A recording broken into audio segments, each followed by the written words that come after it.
Paulette, boa noite para você. Gladys, boa noite. Tudo bem com vocês? Deixa eu acenar aqui para vocês. Quando pôs a cena aqui, uns funcionam, da Gladys não está funcionando. Eu aperto e não dá nada, né, Gladys? Boa noite para vocês aí.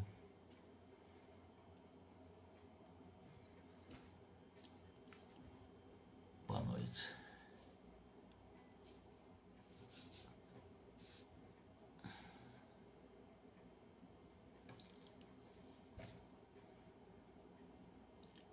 Então já vamos dar por início o nosso estudo. Alice, boa noite também para você.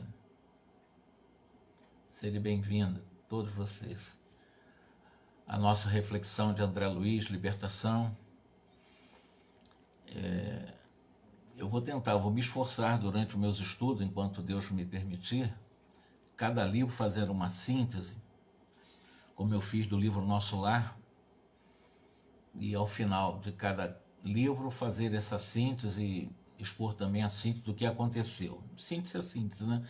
Pega as pontas, as partes que são mais interessantes, pelo menos para aquele que fez a leitura, como uma leitura, no meu caso, mais direta, aquilo que eu levantei. Eu tenho aprendido tanto com o André Luiz, então tem coisas muito curiosas e que podemos colocar numa síntese para ver exatamente e destacar, para aprendermos mais e mais e mais ainda com o André Luiz. Eu acho que nós ampliamos muito a nossa capacidade de compreensão de Allan Kardec com André Luiz. Como obra complementar, acrescentam muito, até no aspecto científico, como Evolução dos Mundos, Mecanismo da Mediunidade. São obras bastante profundas.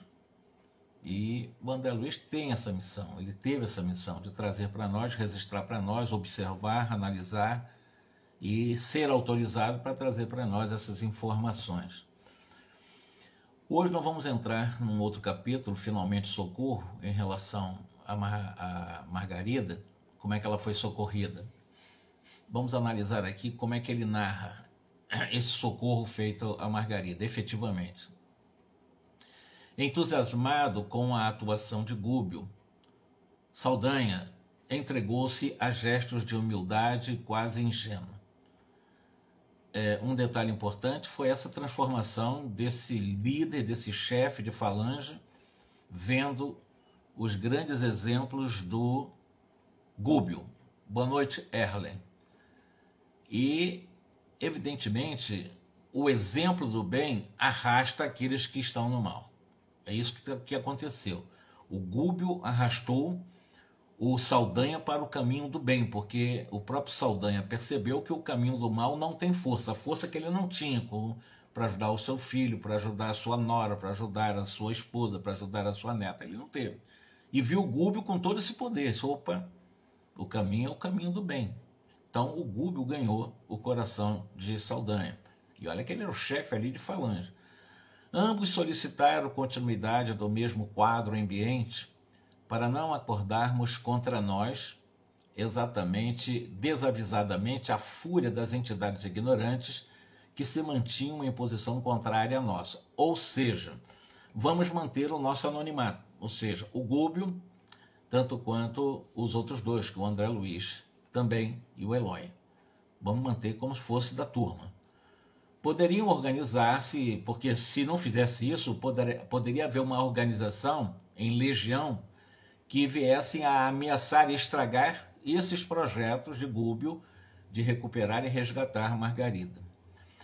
Porque, de alguma forma, conheciam os processos de auxílios iguais àquele em que funcionávamos e permaneciam informados quanto ao potencial de nossa zona inimiga, do centro da qual poderiam surgir de imediato centenas de adversários em massa contra aquela instituição doméstica menos preparada a resistir um cerco de semelhante gênero, ou seja, eram várias dezenas de auxiliares de Gregório, dividiram em vários campos de ação e muitos deles lá em cima de Margarida, liderada pelo Gregório, E se eles descobrissem que o próprio Saldanha já se transformou, que o Leôncio está se transformando, o Gaspar ainda não. O Gaspar ainda é um espírito muito, muito doente, muito inferior ainda, muito voltado ao mal, um verdadeiro zumbi ainda. Poderia haver exatamente a formação dessa legião contra o grupo e todo o plano, toda a estratégia de Gubbio ir por terra abaixo. Então eles tinham que manter, e o próprio Saldanha ajudar, de que eles não estavam infiltrados, né? Ouvindo-lhes os pareceres, atentei, diz o André Luiz, para a situação de Gaspar, que é o que está magnetizando, está levando exatamente através da utilização de um reverso da utilização do magnetismo para exatamente levar a total exaustão energética de Margarida e ela vir a desencarnar. Sem dissimular a minha justificada estranheza, o André Luiz percebeu que Gaspar, que era, segundo ele, né, uma presença desagradabilíssima pelos fluidos menos simpáticos que emitia, continuava ausente de nossas conversações.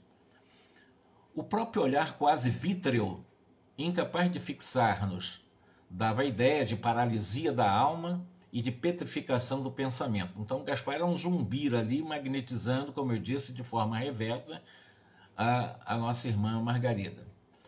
Indaguei ao Gubbio o que ocorria com Gaspar. Que significava aquela máscara psicológica do magnetizador das sombras? Jazia surdo, quase cego, plenamente insensível? Respondia às vezes as mais longas e importantes perguntas através de monossílabos, de modo vago, e demonstrava uma insistência irredutível no setor de flagelação à vítima? Então ele estava flagelando, um verdadeiro carrasco em cima ali de Margarida. E diante dessas aflitivas indagações íntimas de André Luiz, o Gubbio, ele socorre, ele esclarece. André, há obsessores marcadamente endurecidas de coração que se petrificam quando sob a influência de perseguidores ainda mais fortes e mais perversos do que eles mesmos. Inteligências temíveis das trevas absorvem certos centros perispiríticos de determinadas entidades que se revelam pervertidas e ingratas ao bem e utilizam-nas como instrumentalidade na extensão do mal que elegeram. Então, o que ele está dizendo para nós que exatamente o Gaspar está teleguiado, está sob uma influência de perseguidores mais forte do que eles, mais perverso do que ele mesmo, e essas temíveis inteligências, né, estão sugando as energias, os centros do perispírito delas, né, para que elas realmente permaneçam na perversão e sendo utilizadas, teleguiadas inclusive à distância, como instrumentos do mal que esses mais fortes no mal elegeram fazer através do Gaspar. Gaspar ali, na realidade, é um robô, né? É uma marionete voltada ao mal sim, mas hipnotizado, está totalmente dominada por espíritos mais maldosos do que ele. Gaspar encontra-se nessa situação, hipnotizado por senhores da desordem, anestesiado pelos raios entorpecentes, perdeu transitoriamente a capacidade de ver, de ouvir, de sentir com elevação. Demora-se em aflitivo pesadelo, a maneira do homem comum dentro do qual a dilaceração de Margarida se lhe torna a ideia fixa e obcecante. Em outra, ele está, como disse, hipnotizado, dominado, ele não tem as sensações físicas como nós temos, dos 5 sentidos, nenhum está zerado, ele está totalmente petrificado, e o objetivo dele, a ideia fixa dele, a ideia obcecante dele é destroçar, exatamente fazer com que Margarida seja destroçada com o seu potencial de utilização dos recursos magnéticos, porque ele é um técnico, ele conhece, embora esteja hipnotizado, mas ele conhece como funciona o magnetismo. E aí, evidentemente, ele está fazendo todo um trabalho de uma, vamos chamar assim, energização reversa. Mas não poderá, pergunta o André Luiz, reintegrar-se na posse dos sentidos naturais? Ele não pode voltar a reaver? Perfeitamente, disse o Gubbio. O magnetismo é uma força universal que assume a direção que lhe determinarmos. Olha só que frase interessante que ele usa aqui. Passes contrários à ação paralisante vão restituir a ele a normalidade.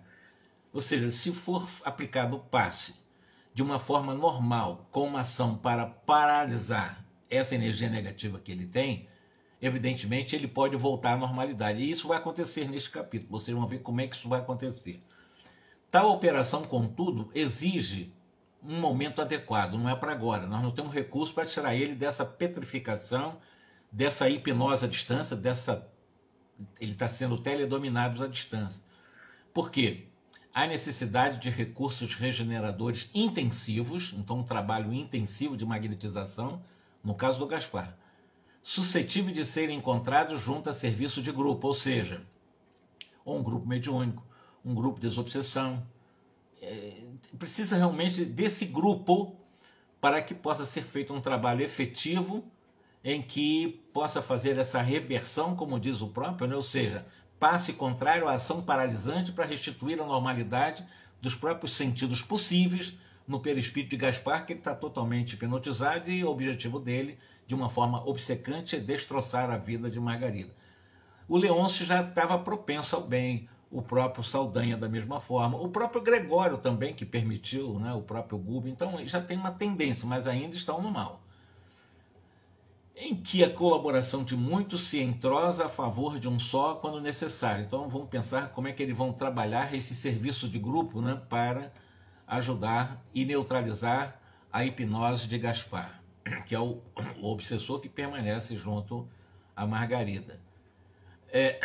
Saldanha aproximou-se, pediu algumas instruções, o Gúbio disse para ele, né, até de uma forma muito respeitosa: compreendo que demonstrar de pronto a nossa situação seria atrair sobre o nosso esforço terrível reação de quantos passarão a vigiar-nos desapiedadamente. Ou seja, chegar para o Gaspar e dizer que para o Leôncio foi tudo bem, o Saldanha conseguiu, mostrou para o Leôncio, e o Leôncio foi até ajudar. Tu viu que o irmão dele estava tentando realmente, ele conseguiu fazer ele acompanhou um processo possível de regeneração do seu irmão enfermeiro.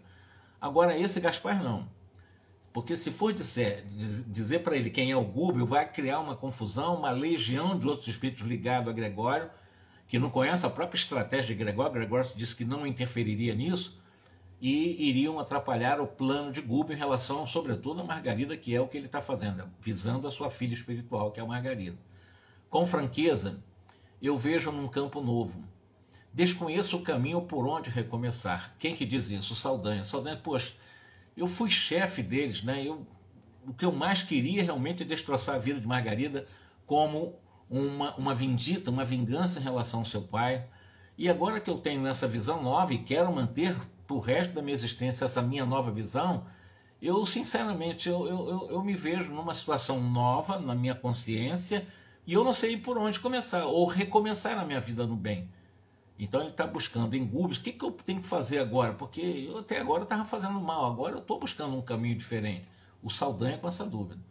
O Gúbio disse para ele o seguinte: Saldanha, você com certeza está bem inspirado. Nós estamos fracos para batalhar em conjunto. É indispensável que Margarida alcance melhoras positivas antes de tudo, de nós fazermos esse trabalho de ajudar um Gaspar e outros Gaspares que estão ligados ao Gregório. Vamos aguardar hoje à noite. Vamos ver a estratégia do Gúbio.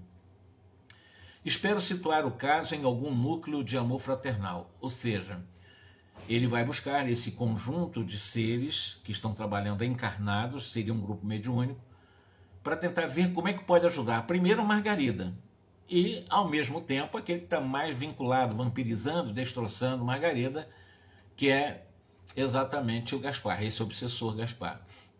Até lá, disse o Gúbio para o Saldanha, vamos aguardar o ambiente doméstico sem alterações, mesmo porque Gaspar é um outro doente, exigindo também uma atenção especial nossa.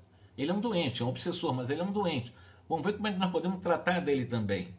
Traz o veículo perispirítico enfermiço e viciado reclamando o caridoso concurso. Então a resposta de Gúbio para o Saldanha, que não sabia o que fazer nesse momento, em relação ao Gaspar e a vida dele mesmo, E o Gúbio vai dando essa orientação. Vamos aguardar, porque o Gaspar era um doente. Nós vamos tentar ajudá-lo de alguma forma, vamos tentar usar um concurso caridoso. Né? Mal não havia terminado a observação e Gabriel, que é o esposo de Margarida, entrou no aposento, entrou no quarto. E abeirou-se de Margarida, ela estava abatida, desalentada, como nós conhecemos. Gúbio, agora senhor da situação, aproximou-se do marido de Margarida, que é exatamente o Gabriel, e sem nenhum alarde colocou sobre a fronte dele a destra paternal, as suas mãos, dominando-lhe os centros, no cérebro, as zonas diretas da inspiração. A zona da inspiração, que nós conhecemos no centro vital, que o André Luiz em outras obras analisa muito bem, é a região frontal. Nós temos da transcendência, que é o coronário, e temos da inspiração, que é exatamente o frontal. Da laringe está muito ligado ao conhecimento, do coração ao sentimento, e assim vai. Então, isso são energias que têm funções também, sob o ponto de vista de centros vitais, com uma repercussão moral, em termos comportamentais, em termos energéticos, né? Lazzarini e Kátia, boa noite. Continuando aqui, em relação a essas possibilidades de colocar a mão na região frontal, que é exatamente a zona direta da inspiração de todos nós. A inspiração vem por esse centro vital frontal. Dando curso natural, ou naturalmente às forças magnéticas suscetíveis de inclinar o problema de assistência à solução favorável, o André Luiz reparou que o Gabriel, marido de Margarida, sob a influência renovadora, passou a contemplar a companheira de uma forma terna, carinhosa, afetuosa, enternecidamente. Tomou-lhe as mãos com sincera ternura e falou espontaneamente para Margarida: meu amor, dói-me ver-te assim, sob um desânimo tão profundo. Como eu sinto dor, como me machuca isso. Ouve, uma ideia súbita me brotou no pensamento. Lembre-se que o Gúbio está usando exatamente, através da inspiração na região frontal do marido de Margarida, todas essas ideias. Desde muitos dias nós estamos atropelados por remédios violentos, porque todo psicotrópico são remédios violentos, e medidas drásticas que não te socorreram com uma eficiência precisa. E não socorrem mesmo. Porque todos os remédios, mesmo sob o ponto de vista psicoativo, ou qualquer outro, ansiolíticos ou psicotrópicos, eles apenas alteram as funções bioquímicas do cérebro, mas eles não conseguem ir à raiz da causa das questões mentais. Claro que não. Apenas amortecem. Então é o que está acontecendo, e é o que o marido dela está dizendo, né? Ou seja, esses remédios violentos e muitas medidas drásticas não estão conseguindo ser eficientes com você. Aí perguntou para ela se ela consentiria que ele pedisse em nosso favor, né, o concurso de algum amigo interessado na mediunidade, interessado no espiritismo cristão. Então, quem é que dá essa ideia para ele? E ele captou muito bem. É o Gúbio. O Gúbio se lembra que aquele outro médium, o Gúbio não queria levar naquele médium. Então, agora quem está intuindo diretamente é exatamente o próprio Gúbio para levar para uma casa espírita. Tocada por aquela onda de abençoado carinho que fluía imperceptivelmente de Gúbio, por intermédio de Gabriel, a doente abriu os olhos, cheios de interesse novo, como quem encontrara a inesperada senda salvadora, e concordou com seu marido, né? E de uma forma muito até mais feliz: estou pronta, vamos sim, acertarei qualquer recurso que consideres por tua vez justo e digno para mim. O seu marido, Gabriel, num transporte de esperança, saiu precipitadamente acompanhado de Gúbio, que nos recomendou a permanência ao lado de Saldanha em preparativo de serviço para a noite próxima. Então o marido dela sai agora para ter um contato com uma casa espírita. Margarida permanece em casa, o Alexandre, o André Luiz e os demais Saldanha permanecem lá na casa, e o Gúbio acompanha ele para levá-lo, conduzi-lo, né, por intuição, a uma casa espírita. O próprio Gúbio está conduzindo o marido de Margarida para uma casa séria, uma casa espírita. Na intimidade do ex-perseguidor, aí o André Luiz aproveitou, já que estava lá na casa de Margarida, ele: vamos conversar com a Saldanha. Conhecer um pouco, porque o André Luiz está o tempo todo nos ensinando, mas para isso ele tem que perguntar muito. Ele acaba sendo muito curioso mesmo, mas uma curiosidade que nos traz muita informação. E ele foi lá para o Saldanha, né, e acabou não perdendo nem tempo, não perdi tempo.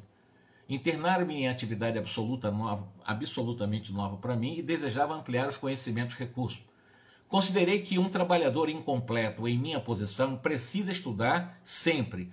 Aproximando-me do Saldanha, transformado em um amigo, interroguei: como é que está agora a sua cabeça? O que você pensa agora? Né? Já que o Saldanha tinha dito que ele não sabia o que fazer. Mas o André Luiz queria buscar como é que ele estava naquele momento emocionalmente, intelectualmente, sentimentalmente. E o André Luiz, como jornalista, né, como pesquisador, começou a perguntar: Saldanha, como explicar um tamanho temor de nosso lado perante os companheiros retardados inferiores? Aí o Saldanha olhou o André Luiz, né, espantado, e observou: André, conheço suficientemente este capítulo em relação aos espíritos do mal. Porque o André Luiz está falando: por que a gente tem que estar se submetendo o tempo todo, já que nós somos superiores, no bem, e nós não podemos reimpor aqui a ordem? E o Saldanha, que já estava naquele momento, um dia antes era do outro lado, e agora está no lado do bem, vai explicar para André Luiz o seguinte: se nos dispusermos a lutar abertamente, conservando conosco esta jovem senhora enferma em padrão físico de menor resistência, o malogro em nosso objetivo de socorro a ela será questão de alguns minutos. Nos círculos inferiores, isso é o Saldanha ensinando para o André Luiz. Olha, o Saldanha agora já convertido. Nos círculos inferiores em que nos encontramos, a maldade é força dominante em quase toda parte, contando como intérpretes que nos vigiam através de todos os flancos, e não nos é fácil escapar do mal. Isso o Saldanha ensinando. Para combater o mal e vencê-lo, é muito importante possuir a prudência e a abnegação dos anjos. Olha o Saldanha como é que ele está sábio. De outro modo, é perder tempo e cair sem defesa em perigosas armadilhas das trevas. Saldanha, descreve André Luiz, relanceou o olhar pelo quarto, olhou para um lado, olhou para outro, né, conforme vai descrevendo esse cenário, né, para ver se realmente tinha alguém ouvindo, né, do que ele estava falando, os adversários. Aí, como ele viu que estava tranquilo, ele continuou falando: eu mesmo, logo depois de minha vinda, tudo fiz para fugir ao mal, mas em vão. Velhas orações, por mim aprendidas nos recessos do lar, que o tempo não consumiu de todo em meu espírito, articuladas então por minha boca, mereceram um sarcasmo cruel dos inimigos do bem. Em verdade, pensamentos menos dignos me povoavam a cabeça, mas a vontade de melhorar me era sincera em meu coração. Esforcei-me de alguma sorte, reagi quando pude. Todavia, meu impulso para o bem legítimo era, no fundo, um sopro frágil à frente de um tufão. Ao contato dessa gente desencarnada, infeliz e vingativa dos males, né, perdi o resto da compostura moral que procurava debalde, em vão, totalmente inutilmente sustentar. Se a alma liberta do corpo de carne não se encontra amparada em princípios robustos de virtude santificante, sentida e vivida, é quase impossível sair vitoriosa das ciladas escuras que nos armam. Então ele está falando da força que o mal tem aqui na Terra e também como desencarnado. Entretanto, objetei o André Luiz, não será essa atitude mero reflexo da ignorância sustentável? Perguntou André Luiz para o Saldanha. E o Saldanha admite que sim, explicou o Saldanha, modificado, surpreendendo, inclusive pela clareza da argumentação dele, né? Todavia, diz o Saldanha, não desconhece que a maior dificuldade não nasce da ignorância em si mesma, mas de nossa dureza contrária à capitulação indispensável, ou seja, você renunciar. A sabedoria golpeia a ignorância. Olha só a sabedoria do ignorância, né? do Saldanha. A sabedoria golpeia a ignorância. A bondade humilha a perversidade. O amor verdadeiro sitia o ódio nos círculos de ferro. No entanto, aqueles que são surpreendidos no campo da inferioridade manobram contra o bem deliberadamente. Isso o Saldanha explicando para André Luiz. 1000 armas de despeito, de calúnia, de ciúme, de inveja, de mentira, de discórdia, provocando perturbações, desânimo, são as armas do mal, dos males. Assinalando-lhe a palavra tão fortemente esclarecida, cuja desenvoltura e acerto me assombrava, o André Luiz, puxa, que capacidade que o Saldanha adquiriu em um dia praticamente. Teu próprio caso é um exemplo vivo. Espanta-me o cabedal dos teus comentários inteligentes. Poxa, você realmente está com uma capacidade intelectual fora do normal. Você está falando comigo de uma forma muito inteligente. De nenhum modo poderia ser um ignorante. Ah, sim, replicou Saldanha sorrindo. Né? Inteligência não me falta. Leitura também não, eu li bastante. Estou positivamente informado com relação aos deveres de ordem geral que me competem. Falta-me, contudo, a companhia de alguém que conseguisse, ou faltava-me, ele diz faltava no passado, exatamente a companhia de alguém que conseguisse mostrar-me a eficiência e a segurança do bem no meio de tantos males.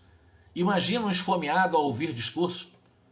Imagina realmente alguém que acredite que palavras lhe satisfaçam as exigências do estômago. Alguém está passando fome e alguém fazendo palestra e tal, e a pessoa passando fome. Isso foi precisamente o que me ocorreu. Preocupado com a esposa, com a minha nora desencarnada, em terrível desequilíbrio, atormentado pelo meu filho louco e pela neta em perigo, não havia espaço mental na minha cabeça para simplesmente louvar teorias salvadoras. Nessa hora eu estava em desespero. O benfeitor Gúbio, no entanto, demonstrou a mim o bem é mais poderoso que o mal. Isto para mim bastou, porque já foi exatamente isso que me saciou a busca de realmente lutar pelo bem, porque ignorância eu não tenho, mas agora com uma força maior, pelo exemplo. Nas dúvidas, o esclarecimento benéfico traduz verdadeira caridade. Reparou em derredor com extrema desconfiança, não ainda deu uma olhada para ver se tem alguém, essa conversa com o André Luiz, estava ainda preocupado. Sei, porém, de experiência própria, quem são os revoltados em cuja equipe trabalhei até ontem. Eu conheço esse grupo aí. Conheço Leôncio, conheço Gaspar e muitas dezenas deles. Francamente, ainda não sei com certeza que será de mim mesmo. Eu não sei o que vai acontecer comigo. Certamente eles vão me perseguir sem tréguas, quando souber da minha transformação. Se puderem, conduzir-me-ão ao vale da miséria e penúria, com certeza. Noto, contudo, que transformação salutar me possui agora o espírito. Eu convenci-me de que o bem pode vencer o mal. E espero que o nosso instrutor Gúbio não me abandone. Então ele já sabe que o grande apoio dele será o Gúbio a partir de então. Ainda que eu sofra, a ele eu acompanharei. Não pretendo regressar ao repugnante caminho que eu percorri. Leôncio, que estava do lado, que é o outro magnetizador, o Gaspar ainda está magnetizando, mas o Leôncio já está convertido, já, o irmão dele, inclusive, já se prometeu para ele, inclusive disse que ia dar, né, na sua indignação, né, aquela sublime indignação, se você fizer mal com ela, vai ter conta comigo. Então o Leôncio, realmente, nesse momento, que ele viu como é que estava realmente o Eloy, disposto, inclusive, a comprar a briga dele, o Eloy está do lado do André Luiz, do Gúbio, né? E que nos fitava atencioso, registrando-nos a conversação, asseverou por sua vez: eu também não mais posso servir nas fileiras da vingança, estou farto. Ou seja, ele estava defendendo a sua esposa, ex-esposa, o seu filhinho que estava sendo morto exatamente pelo o Fabrício, né? Que é irmão do Eloy, e ele viu todo um trabalho feito para salvar pelo menos o filhinho, que é o que ele mais queria, né? Então ele disse: estou cansado de fazer o mal. O Leôncio. Depois de ouvir, inclusive, toda essa lição belíssima do próprio Saldanha. Hipotequei aos dois a nossa simpatia e prometi-lhe, em nome do nosso orientador, que lhes não faltaria acolhimento em plano superior. Sorriram satisfeitos. Quando Gúbio retomou ao compartimento da enferma, notificando que o problema fora resolvido em relação para onde ela vai, sob um tratamento agora doutrinário, um tratamento espírita. Margarida e o esposo compareceriam na noite próxima a uma reunião familiar, porque antigamente, na década de 40, na década de 30, na década de 40, não existiam centros espíritas, muitos centros espíritas, no Rio de Janeiro, por exemplo, muitos centros espíritas, nem no Brasil. O que existiam eram grupos familiares, no Brasil inteiro espalhados. Você trabalhava até mediunidade na família, com a família. Você reunia a sua casa, abria a sua fazia como assim, um núcleo espírita na sua família. Isso era muito comum. Depois foram surgindo as instituições, né? Hoje tem centro espírita para tudo quanto é lá. Mas antigamente essas reuniões chamadas mediúnicas aconteciam em grupos familiares. Então Margarida e o esposo compareceriam na noite próxima a uma reunião familiar, importante setor de socorro mediúnico. E Margarida e Gaspar, o hipnotizador, traumatizado, receberiam um recurso eficiente. Ou seja, os dois receberiam um tratamento de desobsessão nesse trabalho específico, num grupo sério de tratamento espiritual. Com ansiedade, aguardamos o anoitecer. De quando em quando, Gúbio colocava a destra sobre a fronte de Margarida como acentuar-lhe a resistência geral. Por volta das 20 horas, um automóvel recebia o casal, que se fez acompanhado por nós e pelo grande número de ovoides, que ela tinha vários ovoides também, que levava ela a esse processo de combalimento total da sua saúde, e evidentemente estavam ligados na região cerebral, na região da cabeça dela, né? Estavam imantados a ela. Saldanha tiveram cuidado de despertar todos os companheiros, ou seja, despistar, melhor dizendo. Enganar, só está tudo bem, na realidade, ela está sendo bem tratada dentro do nosso plano, não precisa se preocupar, porque os outros ficaram lá. Saldanha acompanhou. Alcançando confortadora vivenda, fomos admiravelmente recebidos. O senhor Silva, dono da casa, acolheu Gabriel e Margarida com inequívocas demonstrações de carinho. Então, tanto Gabriel como Margarida entraram nesse grupo familiar de trabalhos mediúnicos, foram muito bem recebidos pelo dono da casa, né, o dono do grupo, o dirigente do grupo, o senhor Silva, e Sidônio aí do mundo espiritual, que era o diretor espiritual dos trabalhos desse grupo familiar, que se realizariam em estender o braço paternal para o grupo espiritual. Lá dentro, 4 cavalheiros e 3 senhoras. Os componentes habituais do círculo doméstico, ao que fomos informados, passaram a trocar ideias com os visitantes, o casal, tanto o marido, né, como o Gabriel, como a Margarida estavam ali sendo recebidos e conversando, né, de uma forma bem amistosa, bem fraternal. Até que o relógio indicasse o momento exato para o serviço da noite, que era o trabalho do intercâmbio com os espíritos, que é o trabalho da desobsessão. A indagação de Gúbio, o Sidônio, que é o mentor espiritual desse grupo familiar, esclareceu o seguinte: nosso agrupamento produz satisfatoriamente, é um grupo que realmente produz bem. Entretanto, poderia levar a efeito mais ampla colheita de bênçãos se a confiança no bem e o ideal de servir fossem mais dilatados em nossos colaboradores do plano físico, o que acontece conosco encarnados ainda. Nós ainda somos bastante frágeis, nós prometemos muito e fazemos pouco. Sabemos que a instrumentalidade é essencial em qualquer serviço. O braço é intérprete do pensamento, o operário é complemento do administrador, o aprendiz é veículo do mestre. Pois bem, sem companheiros encarnados que nos correspondam aos objetivos na ação santificante, como é que nós podemos estabelecer a espiritualidade superior na crosta da Terra? Como é que os espíritos superiores poderão estar aqui se as pessoas encarnadas não estão com capacidade para ser instrumentos dos espíritos superiores? Efetivamente, encontramos irmãos dispostos ao concurso fraternal. Embora, forçoso é dizer, a maioria espere a mediunidade espetacular a fim de cooperar conosco. Então, é a curiosidade dos fenômenos. Não procuram saber que todos somos médiuns de alguma forma e ou com menos ou mais faculdades receptivas, mas eles não aceitam as necessidades do serviço que nos aconselham a buscar desenvolvimento substancial de autoiluminação. Porque, para mim, o maior propósito, o maior objetivo do Espiritismo como uma nova revelação é fazer um convite para que cada um de nós, ao invés de ficarmos preocupados só no aspecto fenomênico da mediunidade, é saber que os Espíritos estão permanentemente nos convidando a um processo de autoiluminação, que é exatamente um processo de autoacolhimento pelo amor e sintonizarmos por identificação com a luz que nós somos. Isso chama-se autoiluminação. É o que ele está dizendo aqui agora. E a autoiluminação é a etapa final de um estágio máximo do estado de consciência. Quando você consegue se amar verdadeiramente, você alcança um altíssimo grau de estágio de consciência. E, evidentemente, você se amando, evidentemente, você está permanentemente sendo instrumento dos espíritos superiores. Através do serviço dos nossos semelhantes, tocam a exigir dons medianímicos, quais fossem dádivas milagrosas, a serem transmitidas graciosamente àqueles que se lhes candidatam aos benefícios por intermédio da antiga varinha de condão, como se mediunidade, ou os dons mediúnicos, né, fosse uma dádiva milagrosa e fossem transmitidos gratuitamente a qualquer um que se candidate, né, para receber espírito, ou seja, para ter contato com o mundo espiritual ou com os bons espíritos, como fosse uma varinha mágica. Tum, agora estou em contato. é muito complexo o processo do fenômeno da mediunidade, é complexíssimo. E as pessoas acham que é uma coisa simples, uma coisa mágica, né? Não, vou sentar lá, vou receber os espíritos, vou receber meu mentor, vou fazer uma psicografia, as coisas não acontecem assim.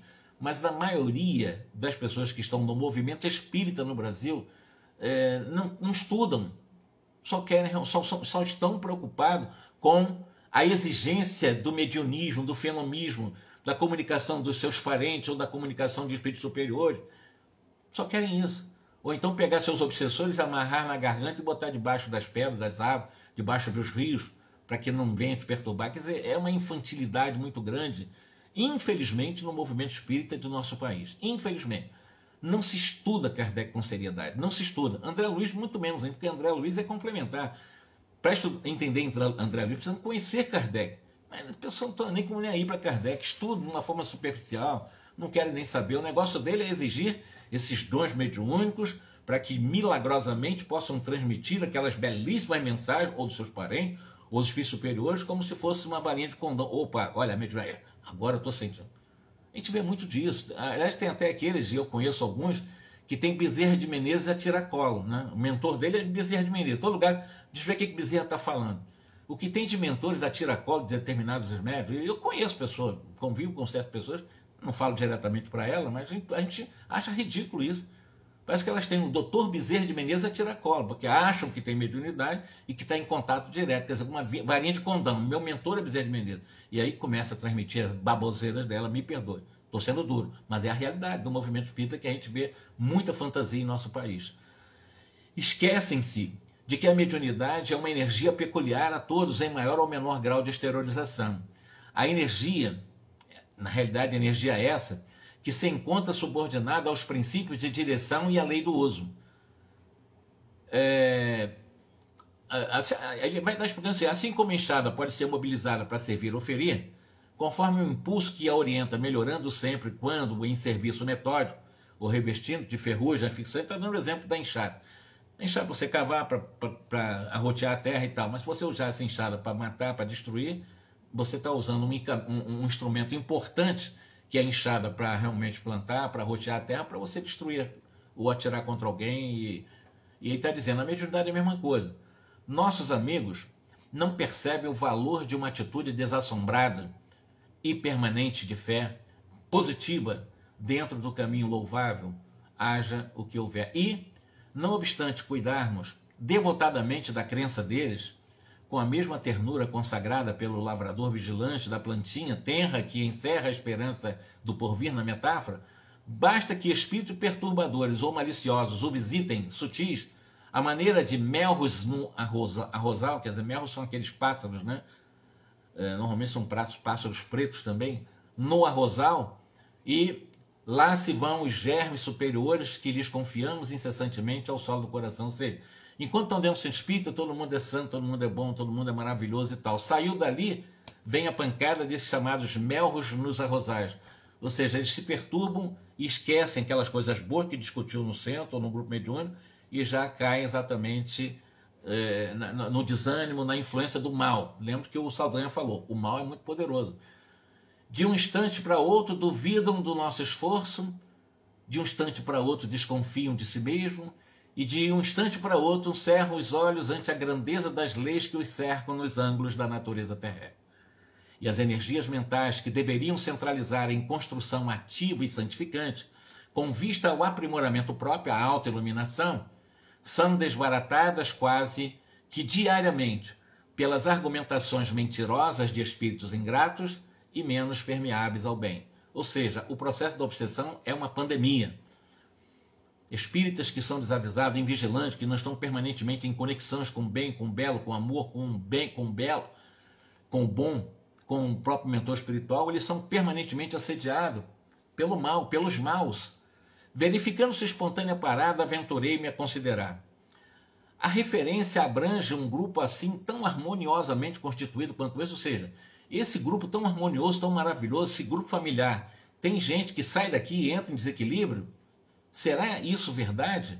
Que o conjunto organizado sob um propósito tão importante, tão sadio, dê guarida fácil às forças do mal, às forças deprimentes do mal? Isso foi perguntado para o mentor do grupo. E esse diretor sorriu bem-humorado e respondeu com franqueza: sim, coletivamente considerando, reúnem-se agora sob este teto amigo e procuram-nos companhia espiritualizante. Tudo bem, aqui todo mundo é bom, todo mundo maravilhoso, todo mundo concentrado, sob a influência dos bons espíritos, sob essa companhia boa de espíritos bons. Isto, porém, acontece por 6 horas nas 168 horas de cada semana. Quer dizer, somente nesses momentos, né, de 6 horas, porque 6 horas são 3, às vezes 4 vezes por semana, mas em cada semana nós temos 168 horas. E você realmente tem esse comportamento mais ou menos de possível companhia de bons espíritos por 6 horinhas. Normalmente somos assim. E queremos viver tranquilo, felizes, em paz, sem doenças, sem perturbações mentais, conosco e com os outros. Então nós estamos sendo influenciados. Você lembra que eu falei que não existem 3 vezes mais o número de espíritos encarnados do que encarnados? Isso equivale a dizer que nós temos em torno de 15, 16 bilhões de seres maciçamente interferindo em nossa mente, e esse número enorme de espíritos encarnados, eles são muito ignorantes, ainda voltados ao mal, aguilhoados ao mal, algemados ao mal, presos, escravos ao mal, e que acabam interferindo na nossa mente se nós ficarmos invigilantes. Enquanto conosco deixam-se envolver nas suaves radiações da paz, da alegria, do bom ânimo, da esperança lá no grupo familiar, registrando as vibrações edificantes das quais desejamos, exatamente fossem os nossos portadores permanentes, seguros na esfera vulgar da luta, todavia, tão logo se encontram a pequena distância de nossas portas, um pouquinho mais distante do centro espírita, no caso aí é um grupo familiar, aceitam ou provocam milhares de sugestões sutis diferentes das nossas, já entram no desequilíbrio. Isso acontece com quase todos os médios desequilibrados ou invigilantes. Sai do centro espírita, já começa a voltar para a vidinha dela. Aí o que ela quer? Milagre? Varinha de condão? Para realmente ter um objetivo maior diante de todo um propósito e toda uma proposta dos espíritos para a nossa transformação de auto-iluminação? Quer dizer, nós queremos fazer o quê? Choques de pensamentos adversos ao nosso programa, nascido da mente de encarnados e desencarnados, vergastam-nos sem piedade, ou seja, como se não bastasse a influência de pensamentos negativos de desencarnado, ainda tem aqueles colaboradores de encarnados obsessores que interferem também, às vezes no próprio grupo familiar, e a pessoa entra em desequilíbrio. Então raros são aqueles que se capacitam de que a fé representa uma bênção, segundo ele aqui, suscetível de ser aumentada indefinidamente, e fogem ao serviço que a conservação, a consolidação e o crescimento desse dom nos oferecem a todos, que é a fé. Além disso, quando esse ou aquele irmão revela disposição mais avançada para servir a bem de todos, em favor do império da luz, costuma ser imediatamente visitado nas horas de sono físico por entidades renitentes na prática do mal, ou seja, aqueles que já apresentam valor. Esse tem valor, esse realmente tem uma liderança boa, com certeza podemos investir nele. O que acontece? Onde as obsessões costumam começar e que permanece durante o sono. A pessoa sai do corpo, costumeiramente e imediatamente é visitada nas horas do sono físico por entidades renitentes na prática do mal. Aí entra em processo de obsessão. Embora apresentem valor, normalmente quem mais apresenta valor acabam sendo os mais assediados. E esses assédios acontecem, sobretudo, no momento de uma emancipação do corpo durante o sono físico. Interessados na extensão do domínio das sombras que lhes desintegram convicções e propósitos nascentes com insinuações menos dignas, são os obsessores, colocando na cabecinha de quem já apresenta valor, que eles são os mais assediados, para largar isso de mão. Quando o espírito do trabalhador não está convenientemente apoiado num desejo robusto de progredir, de redimir-se, marchar para frente, de auto-iluminar-se, o relógio, nesse momento, é sempre complicado. Agora, nesse momento, vamos começar o trabalho. O relógio marcava o momento de nossa cooperação ativa e pusemos em forma, vamos trabalhar. Para os trabalhos da reunião, que congregava 9 pessoas terrestres, 21 colaboradores espirituais se movimentavam, tu vê, 3 vezes mais, né? Quase 3 vezes mais número de espíritos naquele grupo mediúnico. Gúbio e Sidônio, que é esse que falou tudo isso agora, né? São bonzinhos no centro, fora vira bagunça de novo. Gúbio e Sidônio, em esforço conjugado, efetuaram operações magnéticas ao redor de Margarida, desligando finalmente os corpos ovoides. Então, o primeiro tratamento, naquela imantação que estavam vampirizando Margarida no seu centro vital, levando ela à quase desencarnação. Desligando finalmente esses corpos ovoides, que foram entregues a uma comissão de 6 companheiros que os conduziram cuidadosamente a posto socorrista. Então, sempre com muito carinho, com muito respeito e de uma forma cuidadosa, levando os 6 ovoides para um processo de socorro. Logo após, enquanto a prece e os estudos evangélicos se faziam ouvir dentro da contribuição do nosso círculo, grande cópia de forças neuricas, neuropsicofísicas, ele fala aqui mais neuricas, forças nervosas, com a devida compensação em fluidos revigoradores de nossa esfera, foi extraída através da boca, das narinas, das mãos dos assistentes encarnados.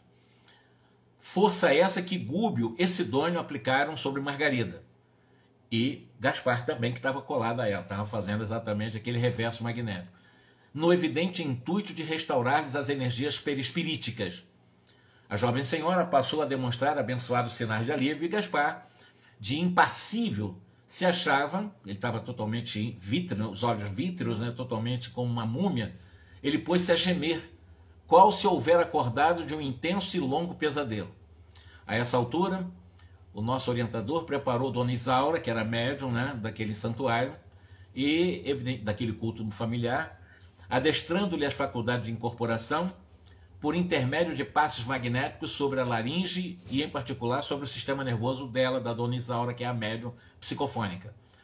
Quando a hora de amor cristão aos desencarnados começou a funcionar, os orientadores trouxeram Gaspar à organização medianímica, a fim de que pudesse ele recolher algum benefício ao contato dos companheiros materializados, ou seja, os médiuns encarnados. Reparei que os sentidos do insensível perseguidor ganharam inesperada percepção. Visão, audição, tato e olfato foram nele subitamente acordados e intensificados. Então, olha como é que é importante esse processo de incubação. Nesse caso, nem é uma incubação, mas é um processo em que voltam-se exatamente os 5 sentidos, embora em termos perispirituais, porque ele passou a ter uma visão mais aguçada, e começou a perceber a realidade, ouvir melhor, a questão do tato, a questão do olfato, enfim. Parecia um sonâmbulo despertando, o Gaspar. À medida que se casavam as forças e as energias da médium, mais se acentuava o fenômeno de reavivamento sensorial. Apossando-se provisoriamente dos recursos orgânicos de Dona Isaura, em visível processo de enxertia psíquica, o hipnotizador gritou e chorou lamentosamente. Misturou blasfêmias, lágrimas, palavras comovedoras, palavras menos dignas entre penitência e rebeldia.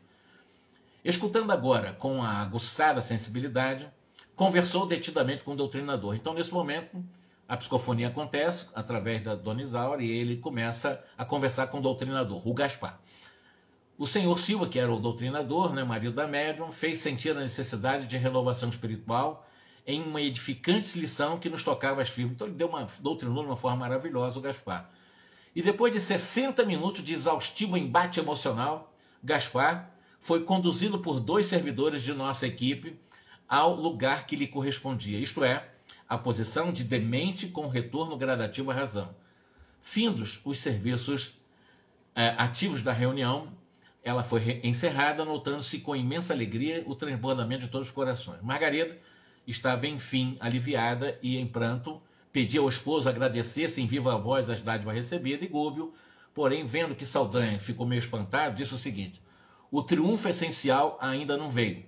Margarida recebeu o amparo imediato, sim, mas precisamos agora socorrer-lhe a casa, até que ela mesma incorpore a própria individualidade em caráter definitivo, os benefícios aqui que foram recolhidos nesse momento. Sorriu bondosamente e acrescentou: para que uma planta seja efetivamente preciosa, não basta que esteja bela e perfumada na estufa protetora. É necessário ela receber o auxílio externo e etc. A metáfora da planta e o trato dela. E passando a entender com o Sidônio, que é o diretor desse grupo familiar, aceitou a colaboração por 10 dias sucessivos de 12 companheiros espirituais ligados ao grupo familiar do qual a Margarida e o marido dela foi procurar, né, para que durante 10 dias, né, já que a planta tem que ser regada, então vamos regar a margarida, vamos tratar da margarida, como essa plantinha frágil. Então esses 10 espíritos ligados a esse grupo mediúnico, do qual nós estamos aqui, que é esse grupo familiar, analisando, foram por concessão do diretor do grupo, né, acompanhar exatamente por 10 dias sucessivos, né, com esses 12 companheiros, ligados exatamente para reforçar essa atividade defensiva na moradia de Margarida. Ou seja, foi um primeiro momento. Afastou aqui o obsessor maior dela, que era o Gaspar, agora está livre também daqueles 6 ovoides, então está totalmente livre, agora tem que assumir a sua personalidade, porque as suas energias nervosas estão totalmente exauridas, e esses espíritos, esses 12 que foram deslocados para ela, vão tratar desse aspecto de recomposição energética. E diz aqui no final, de vez que, segundo Saldanha e Leôncio, do dia seguinte em diante, teríamos guerra aberta com os assalariados de Gregório, que viriam naturalmente sobre nós em temíveis insistentes. Bom, agora que comprou uma briga. Porque agora está declarado que ali realmente existe um grupo para desfazer todo um planejamento pelo próprio Gregório para aniquilar até a morte Margarida. Então agora a briga está comprada. Quando entrou na casa espírita e foi tratado, o Gaspar foi encaminhado e os ovoides também foram para receber o socorro. Margarida agora livre dessas influenciações. E tu veja que trabalho difícil do grupo para chegar a essas condições, né? E como ele fala, os assalariados de Gregório são aqueles que recebem realmente algum tipo de salário, né? A maneira daquelas regiões das trevas, né? E vão realmente agora reagir. Vamos ver como é que vai ser a reação. O que vai acontecer desses grupos do qual antes o Saldanha liderava? E qual será exatamente também a estratégia que precisam ser usada para a defesa?